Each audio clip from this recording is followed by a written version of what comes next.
नमस्कार सगळ्यांना, माझ्या चॅनलमध्ये तुमच्या सगळ्यांचं खूप खूप स्वागत आहे। कसे आहात तुम्ही सगळे? मजेत ना?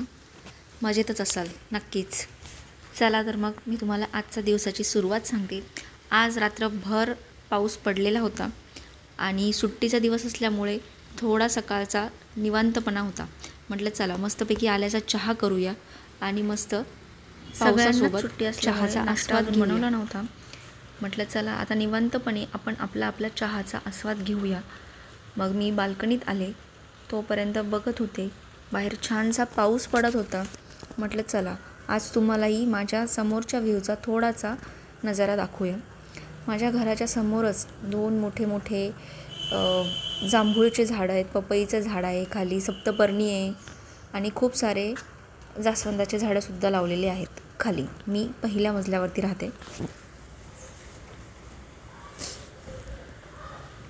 आणि तसंच माझ्याही झाडाच्या कुंड्यांमध्ये माझ्या निशिगंधाला जो खूप मोठा बहर आलेला होता, त्यातले काही फुलं अजून उमलायचे बाकी होते। चला मी तुम्हाला दाखवते। ही जितकी मोठी कळी तुम्हाला दिसते ना, ती पूर्ण फुलं उमललेले आहेत खालचे। आता हे शेवटचे 7-8 फुलं उमलायचे बाकी आहेत फक्त। खाली जो वेल दिसतोय ना, तो एक गावरानी वेल आहे। जेव्हा त्याला फुलं येतील तेव्हा तुम्हाला दाखवेल। तोपर्यंत हे बघूया, हे माझं कढीपत्त्याचं झाड आहे। हे झाड आता माझ्या खांद्यापर्यंत इतकं असं उंच झालेलं आहे। कुंडीमध्येच त्याला लावलेले मी। सुट्टी असल्यामुळे म्हटलं चला आज थोडं स्वतःवरही लक्ष देऊया। रोज आपण घर साफसफाई करत असतो, घराची नीटनेटकं ठेवत असतो, मुलांची काळजी घेत असतो, पण स्वतःकडे मात्र दुर्लक्ष करत असतो। म्हटलं आज थोडा फेस पॅक लावूया।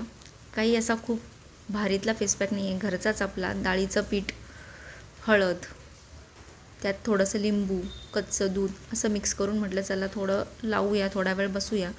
10 मिनटं ठेवला होता फेस पॅक।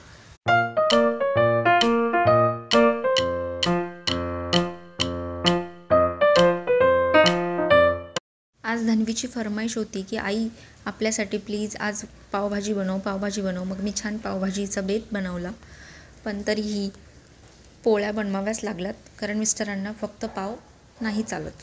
त्यामुळं पोळ्याही बनवल्या, पावभाजीही बनवली। चला तुम्हाला एक झलक दाखवते मी बनवलेल्या पावभाजीची।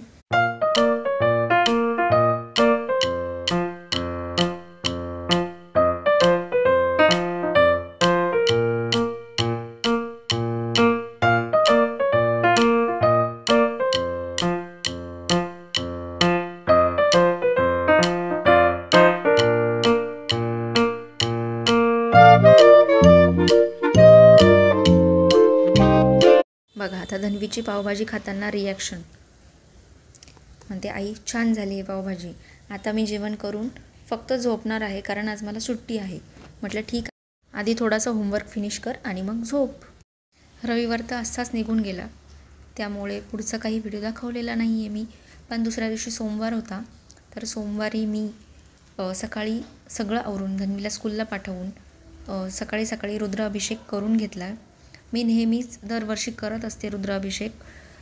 ह्या वर्षीपासूनही उपवासही पकडलेत आणि रुद्राभिषेकही करून घेतला। म्हटलं चला तुमच्यासोबत थोडीशी माहिती शेअर करूया। आधी कच्च्या दुधाने अभिषेक करून घेतला आणि कच्चं दूध ते काढून घेऊन पुन्हा चांगल्या पाण्यानेही अभिषेक करून घेतलेला आहे। तुम्ही माझे व्हिडिओ इतका शेवटपर्यंत बघितलास त्यासाठी खूप खूप थँक्यू।